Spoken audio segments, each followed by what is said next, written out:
Liquid blusher use করতে ভালো লাগে, একটু বাজেট নেই, লিকুইড হাইলাইটার ইউজ করতে ভালো লাগে, কিন্তু অত প্রোডাক্ট কেনার মতো, অত এক্সপেন্সিভ প্রোডাক্ট কেনার মতো বাজেট নেই।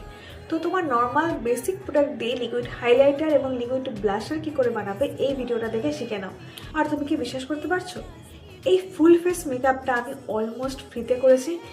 কেমন করে করেছি, কী কী টেকনিক ইউজ করে করেছি, এবং বিগিনারদের জন্য কী কী টেকনিক ইউজ করলে এত সুন্দর বেস ক্রিয়েট করা যাবে, এত সুন্দর ফ্ললেস মেকআপ বানানো যাবে, পুরোটা জানার জন্য আমার চ্যানেলে গিয়ে অবশ্যই ভিডিওটা দেখতে ভুলো না।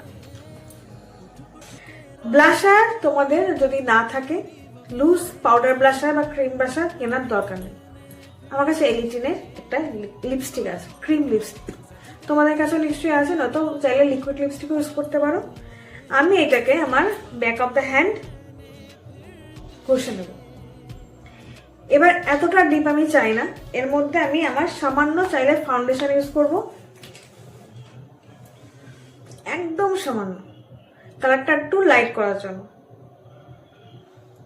এইটুকু এইটুকু দেখলে কত সুন্দর লাইট হয়ে গেল কালারটা। এর মধ্যে তুমি যে লিকুইড শিমার ইউজ করতে পারো, যে তোমার কাছে থেকে থাকে। আমি লিকুইড শিমার দেখাচ্ছি না, আমি আরো কম বাজেট তোমার দেখাচ্ছি। ময়শ্চারাইজার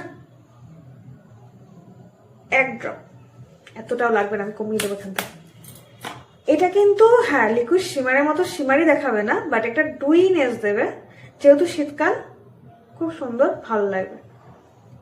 তো তোমাদের ব্লাশার কিনতে হলো না, লিকুইড লিপস্টিক বা ম্যাট লিপস্টিক যা থাকবে, এইভাবে তুমি তোমাদের কিন্তু ক্রিম ব্লাশার বানিয়ে নিতে পারো।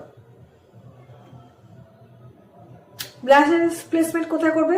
স্মাইল করবে, যে পাফি জায়গাটা আছে, প্লাস আঙুল দিয়ে ড্যাব ড্যাব করে নেবে। আমি খুব বেশি লাগাবো না, যেহেতু দিনের বেলা আমি খুব বেশি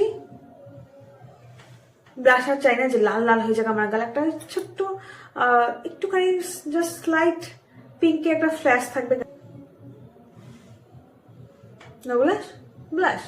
তার সাথে দেখো, যেহেতু ময়শ্চারাইজারটা আমি লাগিয়ে মানে এর মধ্যে দিয়েছিলাম, তো হালকা একটা কিন্তু শাইনও আছে। একটু ব্লাশ দিলে মনে ভালো, তাই না?